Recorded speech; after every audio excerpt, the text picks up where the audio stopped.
sa kanyang panahon. Mapalad ang nilikhang nakasumpong ng pagligat kahit sa hindi nila kadugo. Nadarama nila ang tamis ng mabuhay. Subalit ang lahat ay may hangganan. Mga kaibigan, narito po ang naging karanasan ni Cheryl sa ating dunang sa kanyang panahon.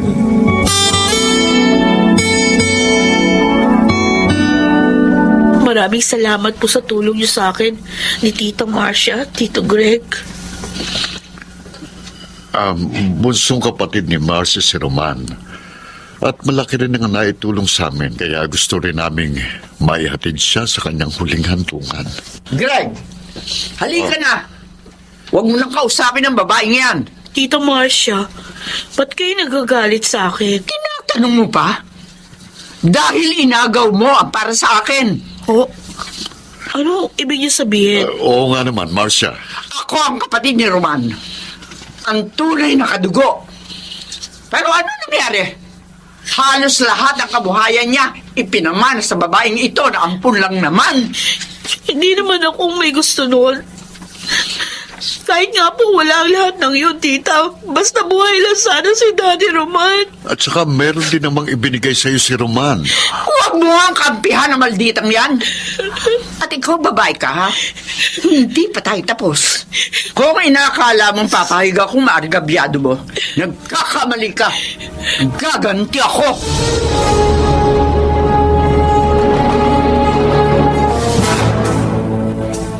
Baka naman nasabi niya lang yun dahil masama ang loob niya sa pagpanaw ng kapatid niya. Sana nga ganun, Daisy. Kaso, yung manang binanggit niyang kinasasama ng loob niya, siya daw yung kadugo, pero halos lahat sa akin pinamana ni Daddy. Nasaktan ako nung marinig ko yun. Hindi ko nga alam na yun yung nakalagay sa testament ni Daddy. Ang mahirap pa, Daisy. Nagbanta si Haling Marcia, nagaganti raw siya. Narinig ko yun dahil naroon ako sa bahay nila ng mga oras na yun. Naku, problema nga yan, Cheryl. Charles. Kasi kahit nga sa kapirasong lupa lang, may mga magkakamag-anak na nagkakagulo. May nagkakapatayan pa nga eh. Oo nga. At yun nga ang ayokong mangyari sa amin ni Tita Marcia. Iwasan mo na muna siya, friend. Habang mainit pa ang ulo niya. Oo, kaya naman, pakasal na tayo. Huh? Para hindi ka na niya masaktan. Charles, isang buwan pa lang ang nakalilipas mula nang mamatay si Daddy. Hindi pa ako handa. Gusto ko lang namang maprotektahan ka. Siguro naman, kung may iba pang paraan para malutas ang problemang ito. Tsaka na lang natin pag-usapan yung tungkol sa kasal.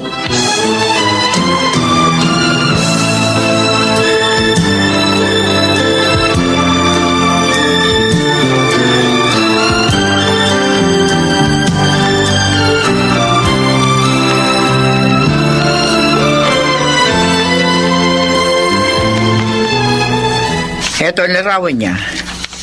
Nakasulat dito sa likod ng larawan kung saan mo siya matatagpuan. Maganda pala siya, Aling Marcia. Wala akong pakialam. Basta ang gusto ko, mawala siya sa landas ko. Areglado, walang problema. Pero, mahal akong sumingil. At kalahati ang gusto kong down payment. Walang problema, Dodong. Ayan. Etong pera. Uy, mukhang alam mo na ang presyo ko ah. Tama ang down payment na ibinigay mo sa akin. Naipagtanong ko na yan. Kaya pagpunta ko rito, tamang halaga ang dala ko. Very good. Ganyan ang gusto kong kausap. Wala nang atrasan to ha. At magsisimula na ako magtrabaho. Talagang hindi ako aatras.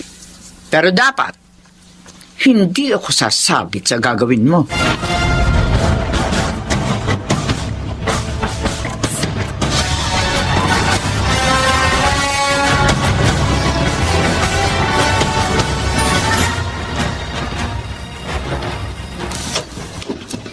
Marcia, saan ka galing? Greg. Narito ka na pala. Sagutin mo ako. Saan ka nagpunta? Namasyal. Sinungaling! Bakit nagagalit ka? Totoo naman yung sinasabi ko. Nakita kong pag-alis mo dito. Kaya nasundan kita. At nakita ko kayo ni Dodong. Maging ang pagbibigay mo ng pera sa kanya. Greg, Bakit ka nakipagkita sa taong yun? Bakit mo siya binigyan ng pera? Anong iniuutos mo sa kanya? Wala. humingi lamang siya ng tulong sa akin. Kaya naman inabutan ko ng konting halaga. Masama ba tumulong sa kapwa? Sa isang taong gustong magbago? Hindi ako naniniwala sa'yo. Greg, Binantaan mo si Cheryl noong huli nating pagkikita. Siya bang ipinatatrabaho mo kay Dodong? Ha? Sumagot ka! ano ba ang sinasabi mo? Hindi ko magagawang magpapatay ng tao. Sana nga. Sana nga totoo ang sinasabi mo, Marcia. Dahil kung tama ako mismong magsusuplong sa'yo. Hindi ko matatanggap ang magkaroon ng isang asawang kriminal.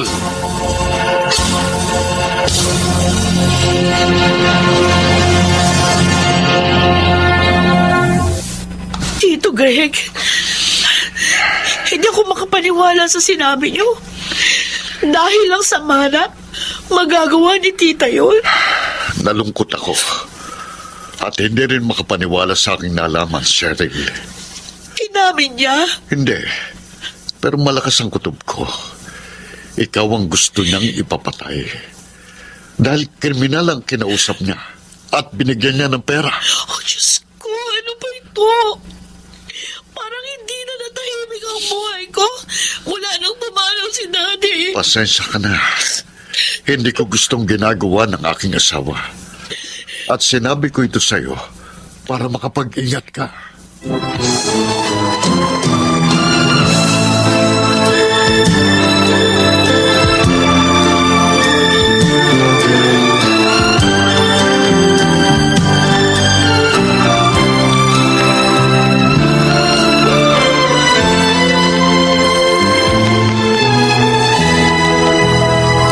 Salamat at pumayag kang lumipat dito kina Daisy.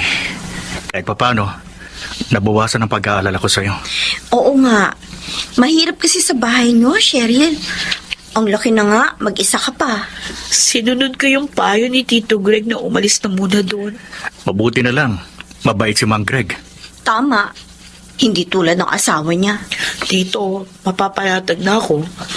Dahil may mga kasama ako. Don't worry, friend. Hindi ka namin pababayaan dito. Ang takot lang ng killer na yon sa colonel kong kuya.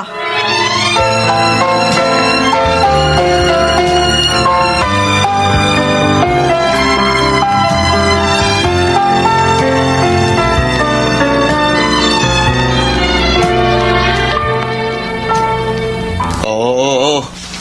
Saan ka na naman pupunta, Marcia? Bakit ba lagi mo na lamang binabantayan ang paglabas ko? Dahil masama ang hinala ko sa ginagawa mo. Wala akong ginagawang masama. Ang kulit mo eh. Kung ganon, bakit ka nakipagkita kay Dodong? At bakit narinig ko kagabi, nakausap mo siya? Nagkamali ka lamang ng dinig. Anong nagkamali? Iba ang kausap ko. At saka sinagot na kita tungkol sa pagkikita namin ni Dodong. Pero ayaw mong maniwala. Ito ang gusto kong tandaan mo, Marcia. Kapag nalaman kong may ipapapatay ka, hihiwalayan kita.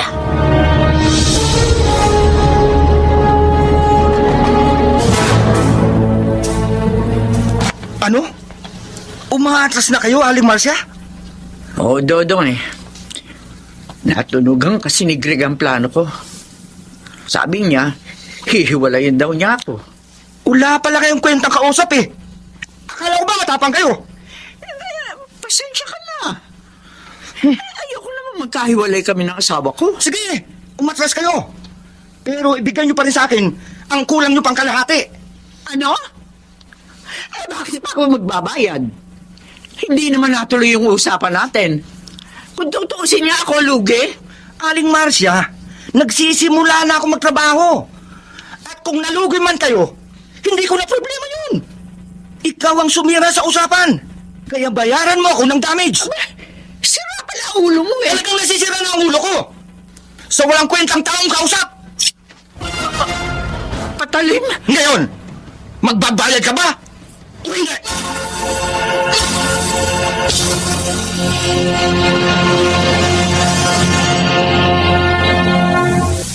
Ano?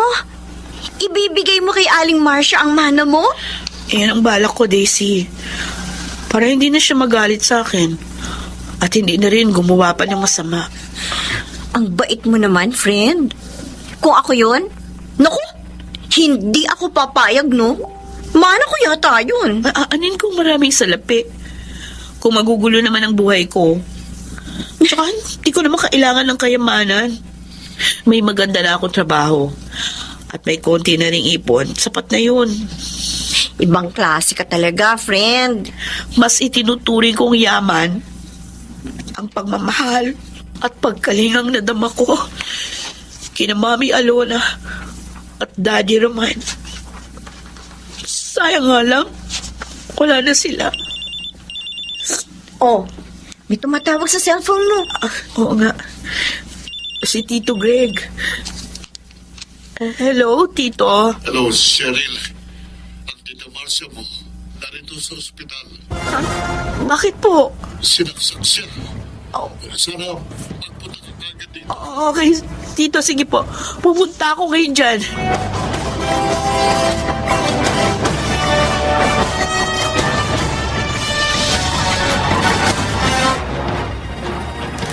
Tita Marcia?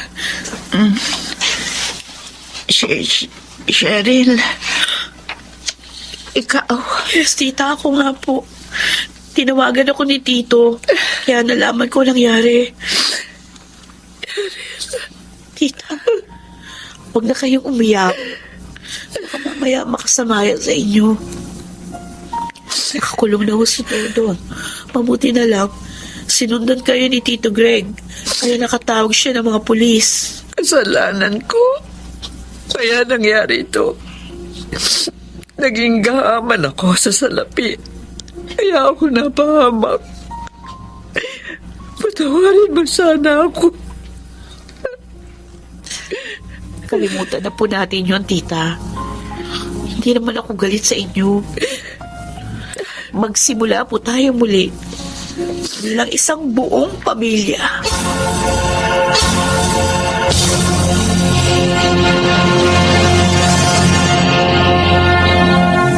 Sa kanyang panahon, nakalulungkot mang sabihin, hanggang ngayon ay marami pa rin ang mga taong mapanlamang, kahit na nga marami din naman ang nagsasabing masama ang ugaling ito. Mga kaibigan, narito po't ating pakinggan ang naging karanasan ni Maris sa ating dulang sa kanyang panahon. Talaga! Bakit niyo naman po ako sinampal? Dahil hindi ka matuto. Tingnan mo, minansyahan mo itong mamahaling kong polo. Naman siyan po ba? Kaya pa nagtatanong bang gaganito, ha? Tingnan mo! Hindi ko po siyan. Ano? Nakita mo lang ba dyan ang polong iniampas sa mukha mo? Ano ba ba yung ginawang kapalpakan ng babae yan, nandinga? So, yun eh. Nilagyan ng mansyang mamahaling kong polo. Ha? Ikaw talaga? Gago mo naman. Dapat lang nasaktan ka. Mapanira ka ng gamit. Hindi ko naman po sinasadya, Chang. Chanandi. Teka nga. Sorry po. Dahil yan sa ginawa mo, hindi ka kakain ngayong araw.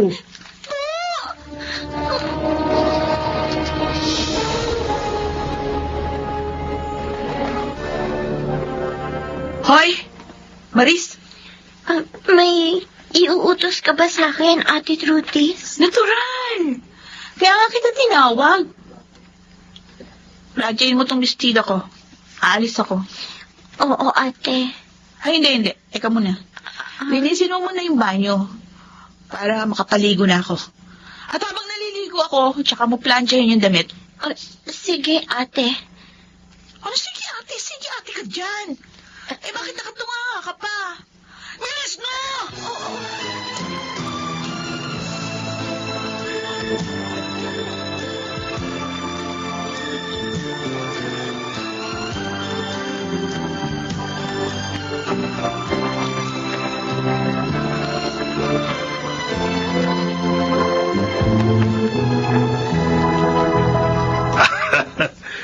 Johnny, binibilang mo na naman ang salaping nandiyan sa vault. Sarap bilangan talaga, oo.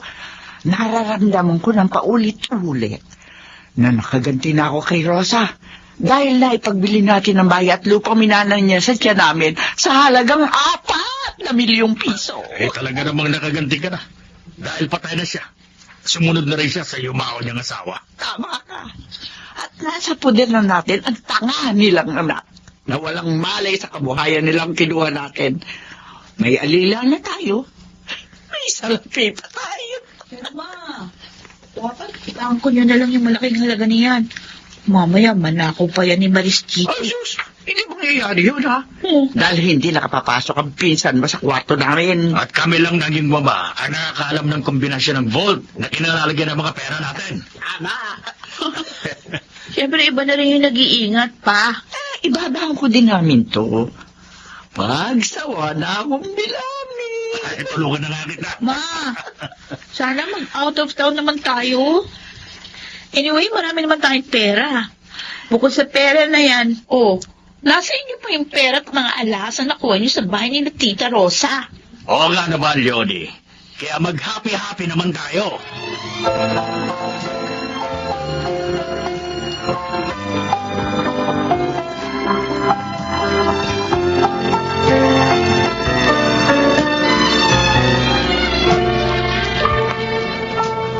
Nabusog ka ba, Maris? Opo, Mang Tirso. Salamat po, pinakain niyo ko dito sa inyo. Naaawa kasi kami ni Itay sa'yo Inaalila ka na at sinasaktan ng tiyahin mo. Hindi ka pa pinapakain ng tama. Totoo yun. Kaya sabi ko dito kay Danny, total wala naman silang lahat. Pakainin ka dito sa bahay namin. Salamat po ulit sa inyo. Mabuti pa po kayo. Kahit hindi ko kadugo, pinagmamalasakitan ninyo ako. Bakit magalit sa'yo si Aling Leonie? May malaking galit kay inay si Chang. Sabi ni inay noon, nagsimula daw ang galit ni Chang sa kanya. Nagpumanaw ang tiyahin nila na nagpalaki sa kanila. Kasi mas malaki raw yung ipinamana nila kay inay. Ay, nako. Inggit at mana pala dahilan. Pero mali pa rin na idamay ka ni Aling Leonie.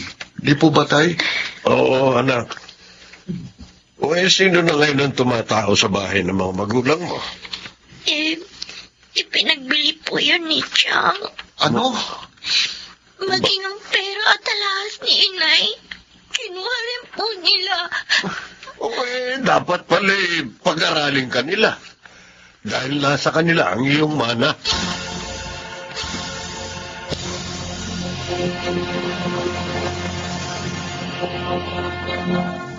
Hoy, Maris! Lapit mo na itong kinainan namin ni Mama. Oo, Ate Trudis. Oh, nakatunga ka na naman. Chang, may sasabihin po sana ako sa inyo. Ano yan? Gusto ko po sana mag-aral sa pasukan. Uy, mataas ang pangarap, ha? Pwede naman ako makapag-college, ate. Dahil nga kay Chang yung pinagbila ng bahay at lupa namin. Pati yung pera at alahas ni inay. At Rigido. Huwag niyo naman po ako sinampal. Buti nga, wala kang pakialam, ha? Sa lahat ng nakuha ko sa inyo, gagawin ko kung anong gusto ko doon. Pero, Chang, amin naman po yun eh. Sana po, kahit konti bigyan niyo ako para po makapag-aral ako. Ikaw ba, hindi ka ba talaga titigil, ha? Aray ko ba?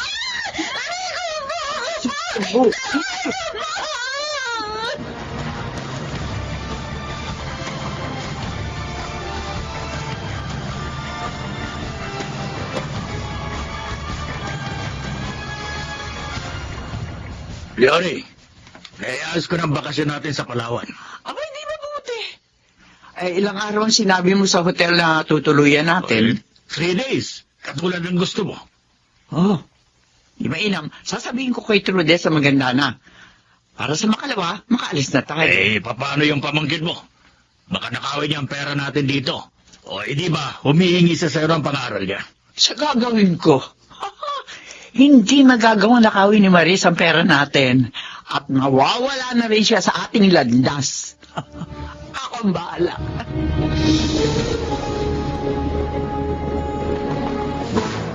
Bakit nagawa sa akin ito ni Tita Leonie? Kung itrato niya ako, parang hindi pamangkin. Kinulong niya ako dito sa bahay habang sila nagbabakasyon sa Manila. Paano na lang ako? Kailangan makalabas ako dito. At kapag nakaalis ako, hindi na ako babalik dito. Total, wala namang pagmamahal sa akin sina Tita Leonie.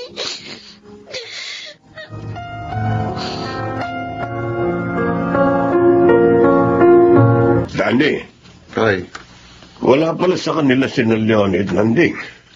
Paano niyo po nalaman? Nakita ko yung kapitbahay nila. Ang sabi sa akin, kahapon para umalis yung mag-asawa. Kasama si Trudis. Oh, nasaan si Maris? Kahapon pa ho siya hindi nakikita. Nasaan na nga kaya ang kaibigan mo?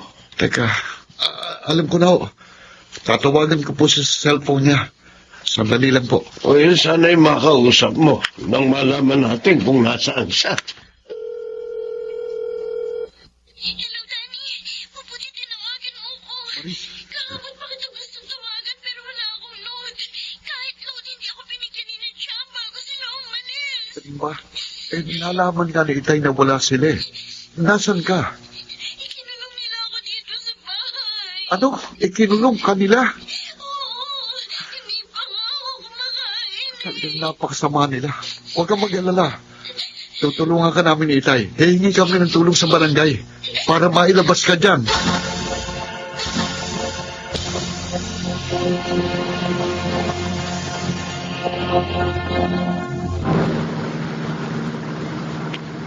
O ano, anak? Nag-enjoy ka ba sa bakasyon natin? Enjoy na enjoy, ma. Siguradong maiingit si Marie sa akin pag sinabi ko lahat ng ginawa natin. Wala nang maiinggit sa'yo, anak. Dahil malamang, patay na sa gutom si Marisa. Ay, wala akong iniwang pagkain para sa kanya. Bakit niya ba gusto mamatay na siya? Wala na tayo nakatulong niyan. Hindi, ayos lang yun. Basta ang mahalaga, hindi na makukuha pa sa atin ang salaping nakuha namin sa kanyang ina. Oo ba? Hindi, bakit? Ay, ano nangyayari? Kumapit kayo! Wala tayong pera!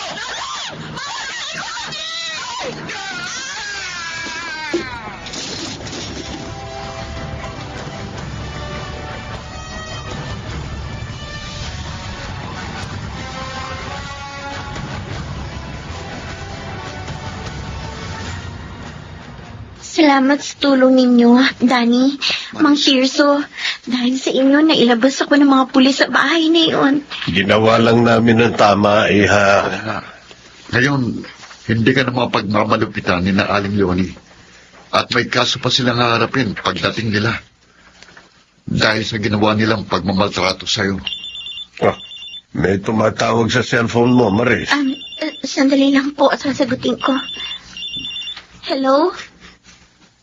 Opo, ako nga po. Bakit po? Pulis? Opo? Sina Leonie? Nahulog sa bangin?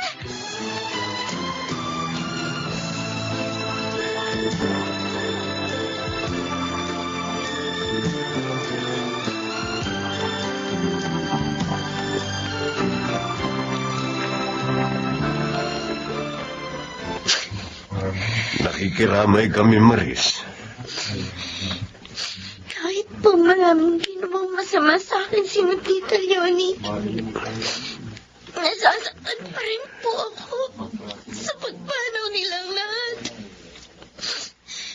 Hindi man lang sila nakapagbago. Siguro, hanggang doon na lang talaga ang kanilang buhay. At maaaring paraan na rin yun ng Diyos para wakasan na ang iyong kaapihan.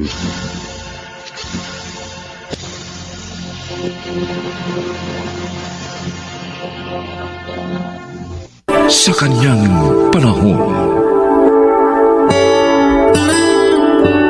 Paano nga ba magsikap para sa mas dakilang dignidad? Maging mapagpakumbaba at magkaroon ng tapat na layunin ng puso?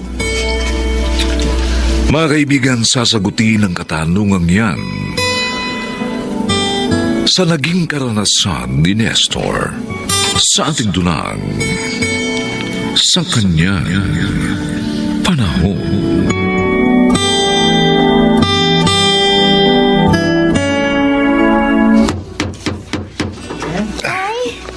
Dito po tayo titira, Itay. Oo anak. Kukumpunuhin ko lang yung konti yung barong-barong na ito para matira natin ng maayos. Pero may tubig po sa ilalim ng sahig, Itay. Tingnan niyo, para pong tubig kanal. Hayaan mo na anak. Pagdating ng araw, tiyak matutuyo rin yan. Sisinsinan ko lang yung ipapako kong sahig para malakaran natin ng maayos. Ay, Tay, sandali lang po ha. O saan ka pupunta?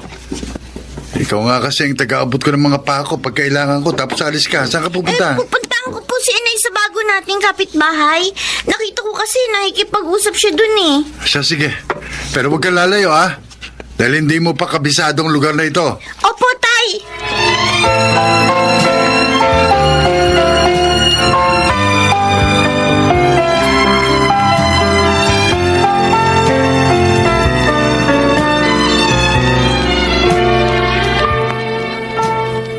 Ito yung pinakahanap buhay namin dito.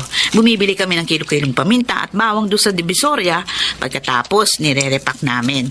Tapos, tsaka dinideliver sa mga sari-sari store.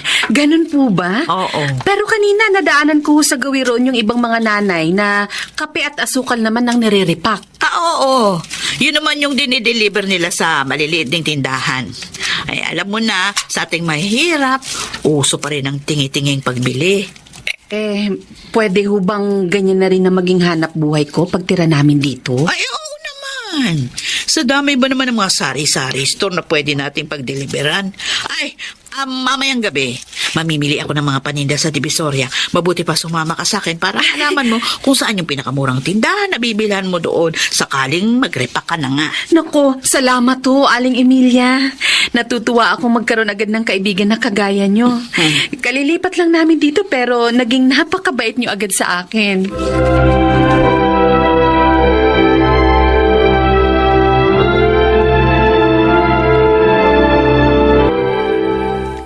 Kay Mang Subas siyang malaking bahay na batong yan ay tinatanong mo. Tigasing foreman kasi siya sa mga construction site na hawak niya. Kaya mabilis siyang naipakonkreto ang bahay niya. Mukhang may ibig talagang sabihin yung pagkakabigkas mo ng salitang tigasin, Emeng. Kasi nga, inuumid niya yung mga construction material sa site. Yun yung ipinampatayo niya ng bahay niya. Wala nang patawad eh. Pati mga ilaw at kawad ng kuryente. Nako, pati nga gripo at tubo, ninanakaw niya. Teka, paano mo naman nalaman ang lahat ng yan? Kasi sa kanya ako nagtatrabaho, Nestor. Ha? Ang totoo nga yan, oo. Pati sahod namin, dinidiskartehan ng taong yan. Ganun ba? No. Pero gusto ko pa rin sanang magpapasok sa'yo sa kanya ng trabaho eh. Kahit naghahalo lang ng semento. Na?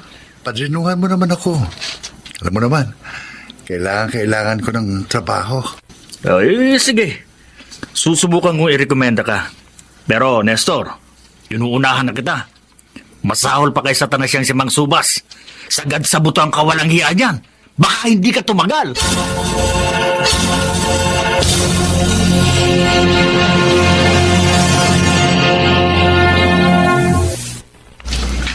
Bigyan mo muna ako ng 100 piso. Pagkatapos, pirmahan mo na itong biodata na to. Ay, para saan ho yung 100 piso, Mang Subas? Bayad mo rin sa pinirmahan mong biodata. Ha? Kailangan ko yan para alam ko mga detalye tungkol sa iyo. Nasa ganon, magkaroon man ako ng problema sa iyo, madali kita mahahanap. Emeng, Oh, tara na. ano? Tapos na kayong mag-usap ni Mang Subas? Oo. Siningil pa nga ako ng 100 piso sa pinirmahan kong biodata na galing sa kanya. Sabi ko naman sa iyo eh. Oo, ngayon. Napatunayan mo na kung gaano kaswitig sa pera yang si Mang Subas, ano? Oo.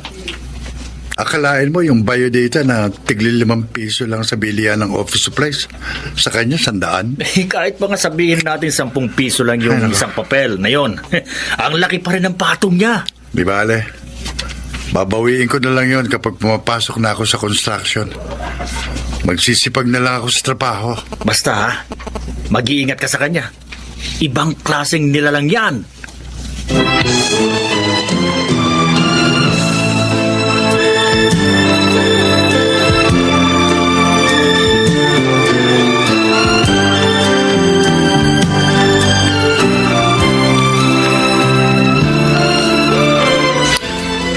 Ang saya po palang mag-alok ng mga niripak natin paninda sa mga tindahan, Nanay Emilia.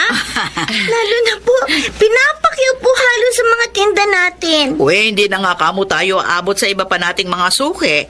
Kasi nga, ilang balot na lang itong mga nirepak natin. Eh, tiyak, hanggang sa susunod na tindahan na lang napupuntahan natin. Eh, siguro, kailangan na ho nating magdagdag pa ng mga iriripak, Aling Emilia. Pwede naman. Pero kailangan nating umisip ng paraan kung paano natin madaling maidi-deliver sa ating mga tindahan na pupuntahan yung ating mga paninda. Nakakangawit na itong pagbibitbit nitong bayong. Lalo na kung punong-puno ng paninda. Magpagawa na lang po tayo kay tatay ng maliit na kariton. Para doon na lang po natin isasakay yung mga paninda natin. Ang dami pa po kasi niyang tirang kahoy eh. Pagkatapos niyang sahigan yung barong-barong, Nay. Aba? Oo nga no. Sige. Mamaya pag uwi natin, babanggitin ko kaagad sa tatay mo.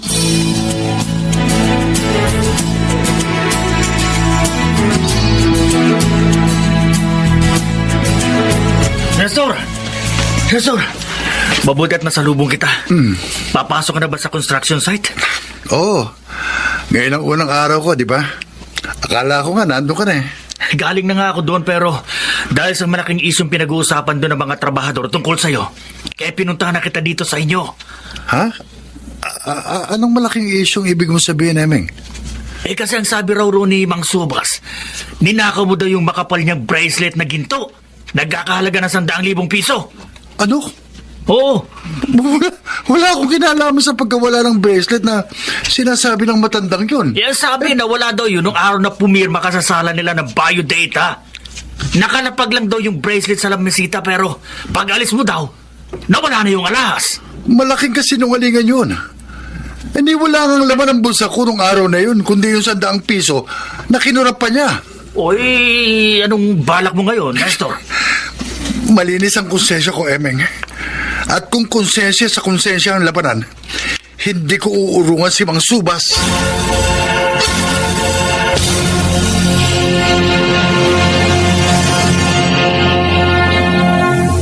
Pinapunta kita rito sa bahay ko para pirmahan mo tong kasulatan na to na nagsasabing ako kukuha ng lahat ng sahod mo sa construction sa loob ng 5 buwan bilang kabayaran sa bracelet na ninakaw mo.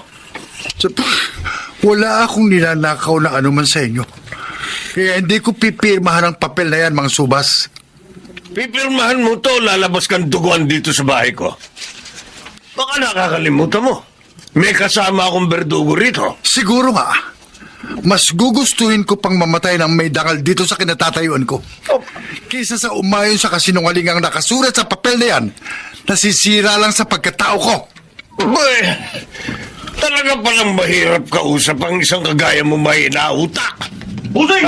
Busing! Oh. Lindol! Oo nga! Teka, palakas na palakas! Busing! Kailangan makalabas kagad ako sa bahay na ito.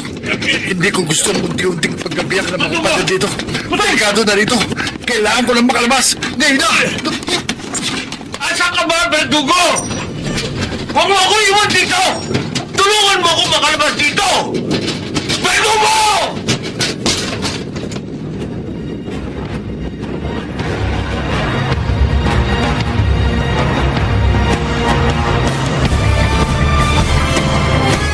Napakalakas ng lindol na yun, ano, Tessa?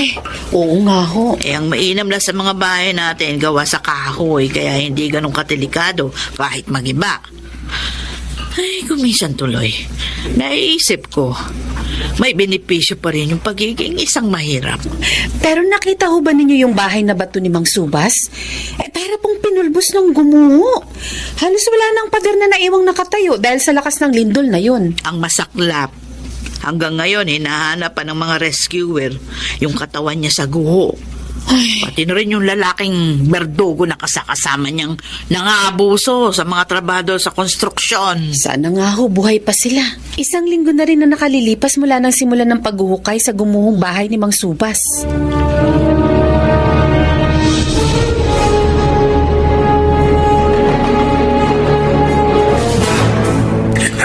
Nang malaman ko ang tungkol sa bracelet na pilit na ibinibintang sa'yo ni Mang Subas, sinundan ko ng mga kilos nila ni Verdugo.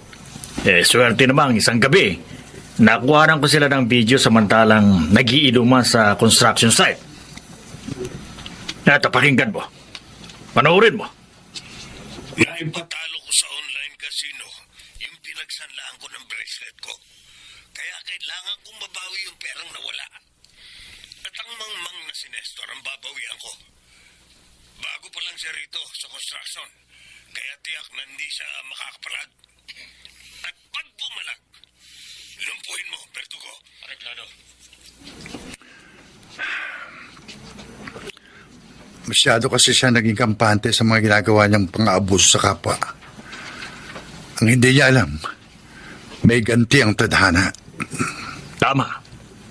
Ngayon ako naniniwala ang hinahatulan tayo dito sa mundong ibabaw, sa mga kabutihan man o kasama ang ginagawa natin. Piliin pa rin natin palagi maging mabuting tao, Emeng, para sa ating pamilya. Gayon din sa ating kapwa. Oo, alam ko mahirap gawin. Pero sa bawat tamang desisyon at mga tamang hakbang natin, iyon ang magbibigay daan sa dignidad na nais nating madama mula sa atin ang iba.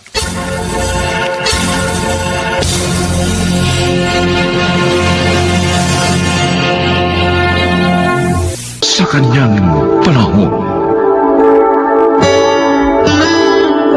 may mga taong umaabuso sa napakaliit nilang kapangyarihan.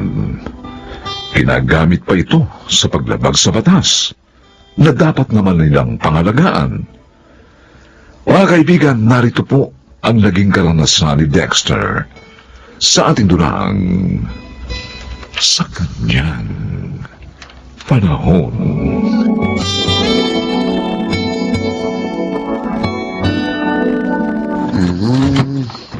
Oh, bakit gising pa kayo, Nay? Hinihintay kita. Bakit ngayon ka lang? Oh, Kasi napatapos yung duty mo sa presinto At nakainom ka pa. nagpalis lang ako ng pagod, Nay. Konti lang naman ang nainom kong alak Anak, Oh, may mga pulis na nakagagawa ng hindi tama dahil nakainom. Kaya dapat iniiwasan mo yan. mga tanga kasi mga pulis na yun Hindi nag-iingat. Dexter! Kaya na, matulog na kayo. At huwag niyo na akong inaalala. Kaya ko ang sarili ko. Ang takot lang ng mga taong galawin ako.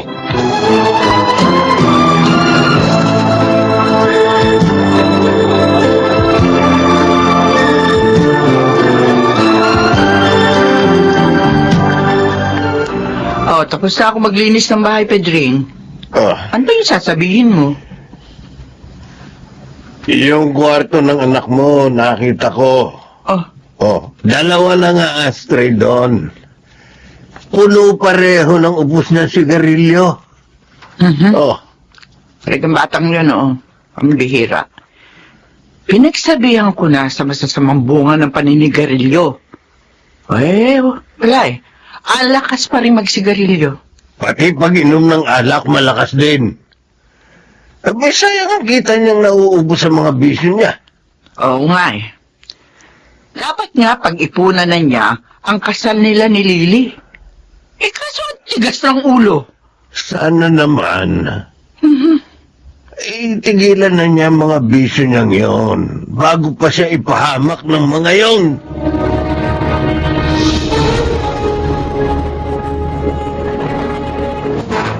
Dito tayo kakain, Dexter. Oo, sabi eh. Bakit parang nagulat ka?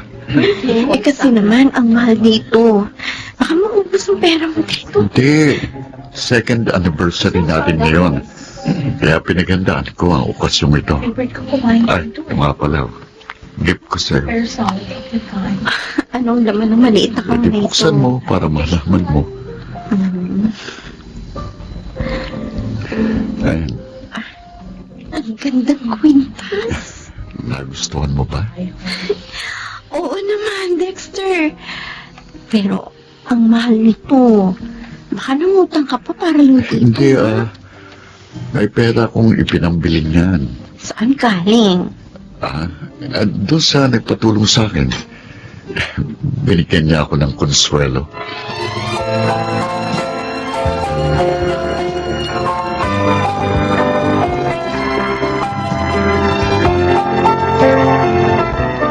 Aba, mahal ang kwintas na yan, Lily, ha? Kung di ako nagkakamali, 2 buwan na sweldo niya yan sa pagpupulis. Tama ka, Ate Ami. Pero, pera naman daw niya ito eh. Hindi raw siya nangutang. Napakagastos naman ang nobyo mo. Ang relo at singsing niya mamahalin din. Pati yung damit at sapatos, branded lahat. Saan kaya niya kinukuha yung ginagastos niya sa kanyang mga lupo? Yan din ang tanong ko sa sarili ko, ate. Duda ako dyan. Baka may maling ginagawa yan. Ate naman. Oo. Sabi niya galing daw sa nagpapatulong sa kanya ang pera niya. Naku. Konsuelo daw yun para sa kanya. May sinabi ba sa'yo kung anong tulong yung hiningi sa kanya ng mga taong yon?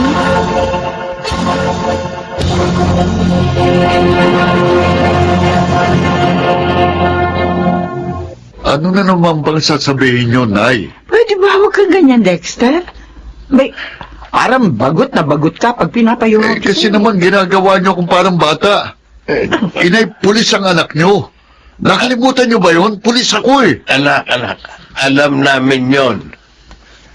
Pero lagi pa rin kami nagpapaalala dahil lalo kang dapat maging mabuting halimbawa ngayon. May katungkulan ka na. Ano ba yung sasabihin niyo? Tigilan mo na yung labis na pag-inom ng alak at paninigarilyo. Sakit lang ang ibibigay niya sa'yo. Baka makasama pa yan sa kapangyarihang hawak mo. Hayaan niyo, hindi na ako iinom at maninigarilyo. Sana nga anak, totohanin mo yan. Totoo yun. Dahil iba ng libangan ko ngayon.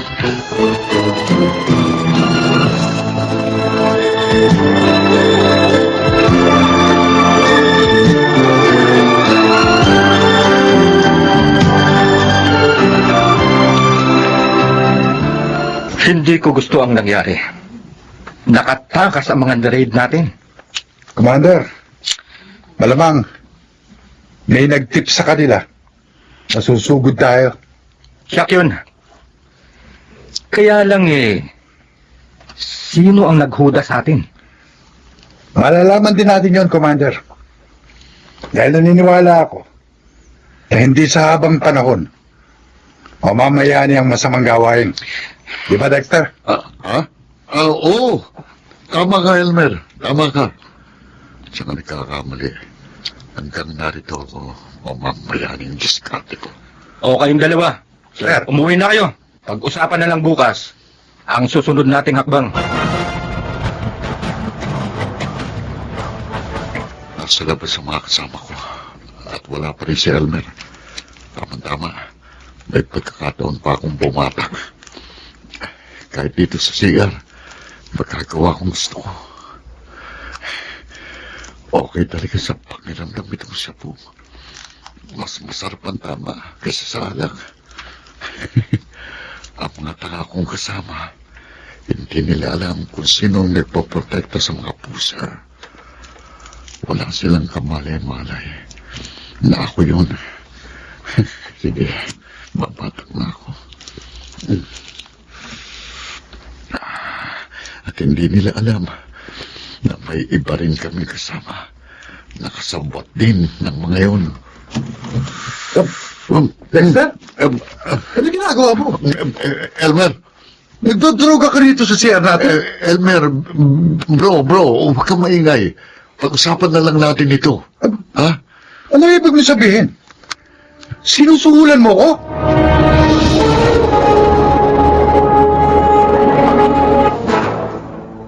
Saan na naman kaya nasabit ang anak natin, Andeng? Kanina pa tapos ang duty niya, wala pa rin dito. Kaya nga kinakabahan ako, Pedring eh. Naiisip ko pag ganito, baka napaaway siya o kaya naman napahamak. Kailan kaya mauunawaan ng ating anak?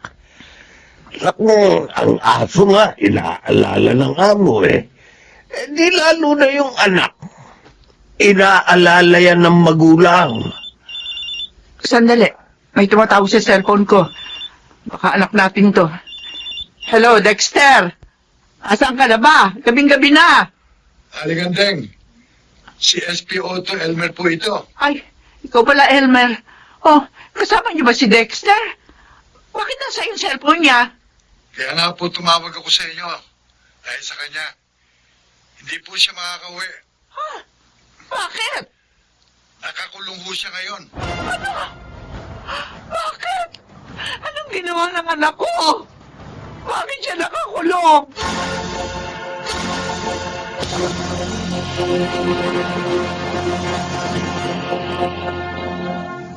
Sabi ko na nga ba, Lily eh. May illegal na ginagawa yung nobyo mo. Kaya pala sobrang pera niya, ha?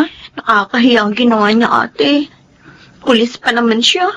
At doon pa siya nahuli bumabatak ng shabu sa CR nila. Nalasing na siya sa kapirasong kapangyarihan na hawak niya. Kasi pa naman, sobrang taas ang tingin niya sa kanyang sarili. Hindi niya naisip, mapapahamak na siya. O anong balak mo ngayon? Sasama ka ba kina Aling Andeng at Mang Pidling? Hindi, ate. Ha? Ayoko siyang puntahan. Kagalit ako sa kanya. Kalilimutan ko na siya.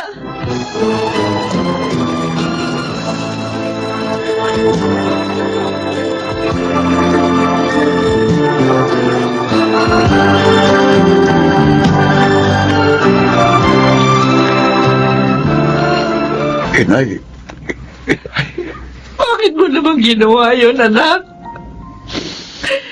Bakit ka gumamit ng shabu? sinubukan ko lang mo yun, Nay. Hindi po ako adik. Ibigay po yun sa akin ng pinoprotektahan ko. Tumutulong ka pa pala sa operasyon ng mga puser. Anak naman, maling-mali yun. Ang batas ang dapat mong protektahan, anak. Ang kapakanan ng mga taong bayan. Hindi nagpapahamak sa bayan at mga mamamayan.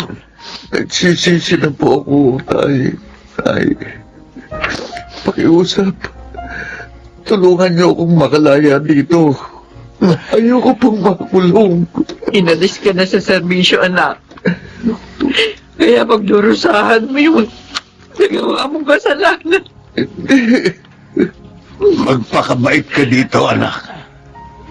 At sikapin mong iayos ang buhay. Kahit narito ka sa kulungan. Oh, Diyos ko.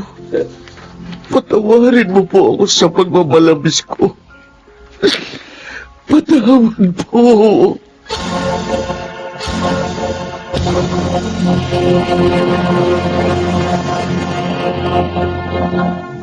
Sa kanyang panahon, may mga babaeng higit na matalino at matagumpay kaysa sa kanilang kabihang. Ganon pa man, ito ba'y dapat maging suliranin? Mga kaibigan, narito po ang naging karanasan ni Ramil sa ating dulang sa kanyang panahon.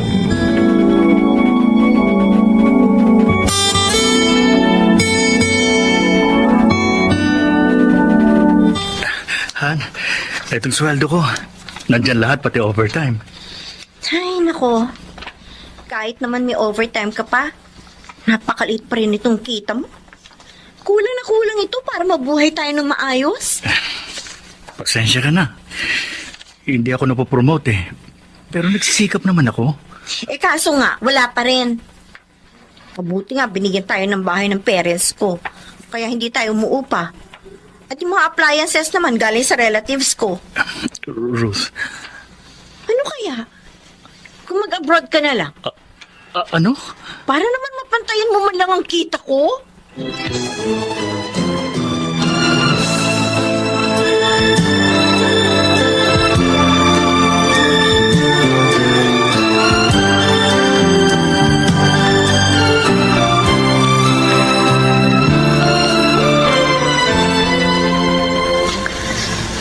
Narito na tayo sa bahay ko, pero nakasibangot ka pa rin, Ruth. Ano ba problema? Yung asawa niyang walang diskarte, ang problema niya, Job. Mabait naman si Ramil eh. Masipag. Kaya lang habang nagtatagal, naiinis na ako sa kanya. Naiinis ako kasi napakaliit ng kita niya. Kung hindi ako magtatrabaho, hindi kami mabubuhay ng maginhawa. In short, talo mo siya. Ay, ganun na nga. Wala naman palang binatbat yung pinakasalan mo eh. Sayang ka naman. Napunta ka lang sa gaya niya. Grabe ka naman, Jom. Sabi ko nga sa'yo, mabait si Ramil. Bakit mabubuhay ka ba ng bait niya? Tama, correct si Job. Ewan ko ba dito sa friend ko kung bakit nagustuhan ng Ramil na yun. Eh, pwede ba? Huwag na nga siya pag-usapan natin. Ay, hindi ba birthday mo, Jom? Kaya nga, inimbitahan mo kami dito sa bahay mo. Ay, mag-celebrate na lang tayo. Ayun. Maging masaya tayo, ha? At makalimutan ni Ruth yung walang binatbat niyang asawa.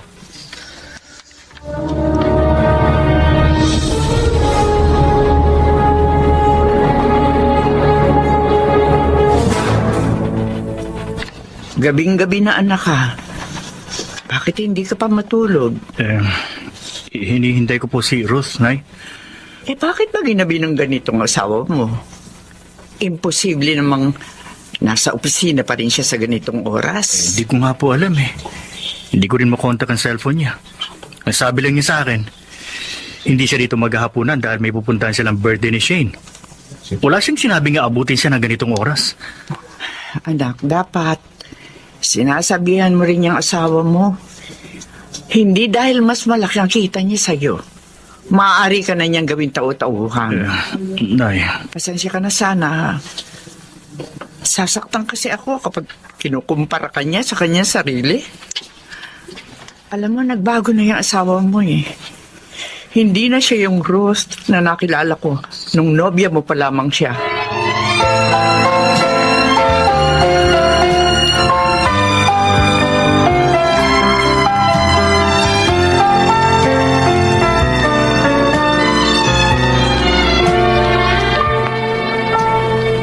Ruth, bakit hindi ka pumasok kahapon? Nag-alala sa'yo si Jom, ha? Hindi ko rin makontak yung cellphone mo. Shane, bakit mo naman ako iniwan kay Jom nung nalasing ako? Pasensya ka na. Iyon kasi yung hiniling niyang irigalo ko sa kanya eh. Ang masolo ka. Ah, ganon. At pumayag ka naman. Shane, may asawa akong tao. Paano kung malaman ito na asawa ko? Oo. Eh, bakit ka nagagalit? May nangyari na ba? Pero hindi ko ginusto yun. Lasing ako. Kaya yun, bumigay na rin ako. Ay, galing-galing. Natupad pala ang gusto ni Mokong Jom. Ay, o ano, sino mas magaling? Si Jom o si Ramil? Pwede ba? Huwag mo akong tanungin ng ganyan. Ay, Namumroblema na nga ako eh. Paano ko magbunga yun? madali lang yan. Eh, Tanga naman yun eh. Kaya hindi niya yun mahahalata.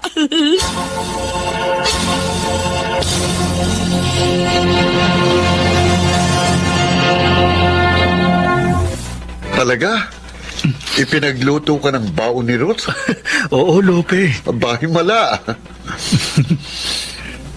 Nagbago na siya. Ha? Oo, nagbalik na ang dating malambing na si Ruth. Aba, kaya pala lagi kang masaya eh. Ay, syempre naman. Lalo akong ganadong magtrabaho ngayon, Lope. Dahil magkakaanak na kami. Buntis na si Ruth?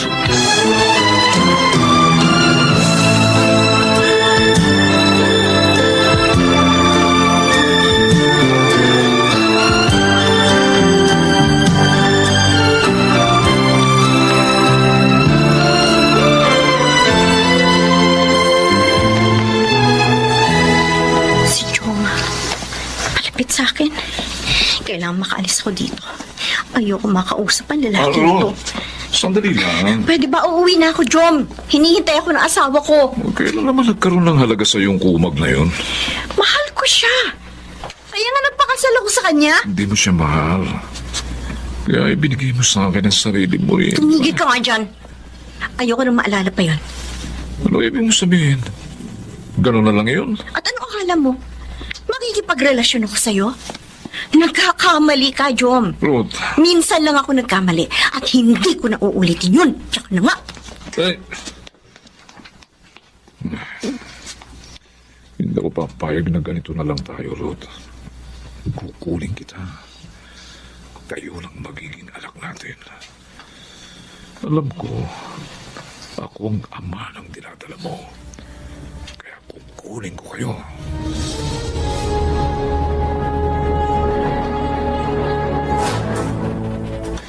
Ikaw pala si Ramil, ha? Oh, bakit mo ako kilala? At anong kailangan mo sa akin? Inabangan mo pa ako dito sa daan. Kilala kita dahil kay Ruth. Ang asawa ko? Kaibigan ka ba niya? Hindi lang kaibigan. Ako ang ama ng dinadala niya. Ano? Hoy, bawiin mo sinabi mo. Ba't ko ba? Bawiin mo! Bakit? Ha? Yun ang totoo. Ano? May nangyari sa amin. Ha? At akong nakabuntis sa kanya. Walang hiya ka? Hindi lang isang suntok ang gagawin ko sa'yo! Ayos ka. Akala mo ikaw lang ang marunong malakit. Ito. Patalim? Ano akala mo, ballpen? Ngayon ako naman!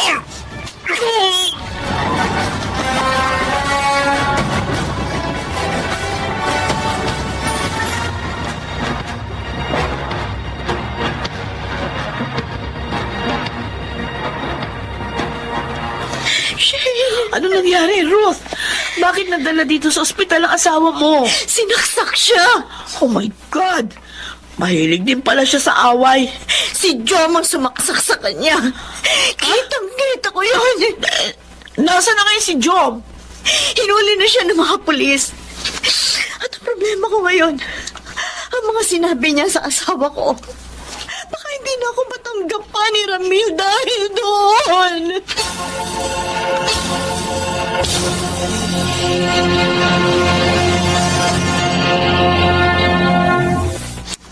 Kumusta na ang pakiramdam mo, anak? Medyo masakit pa ang sugat ko, Nay. Kasalanan nito na walang niyang sumaksak sa'yo. Dapat siyang makulong. Nahuli po ba siya? Oo. Nakita kayo ni Ruth. Kaya nakahingi siya ng saklolo. Si Ruth. Mas masakit pa sa saksak na natamo po. Ang ginawa niya sa akin, Nay. Anong ibig mong sabihin, anak? Niloko niya ako. Nagsumaksak sa akin. Ang katuwang sa pagtataksil sa akin. Oh, Diyos ko. Nagawa niya yun sa'yo? Sabi pa ng lalaki yun, siya ang ama ng dinadala ni Ruth. Napakasakit, Nay. Akala ko, junior ko ang sisilang ni Ruth. Yun pala, junior ng iba.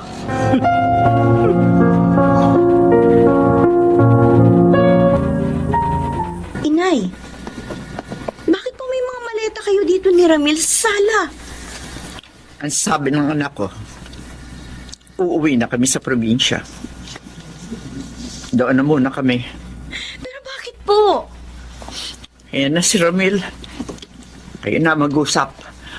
Ramil, sa labas na ako maghihintay, anak. Ramil, bakit naman ganito? Bakit ka aalis? Hindi mo na ako dapat tinatanong ng ganyan. Dahil alam mo na ang sagot. Patawarin mo na ako, Ramil.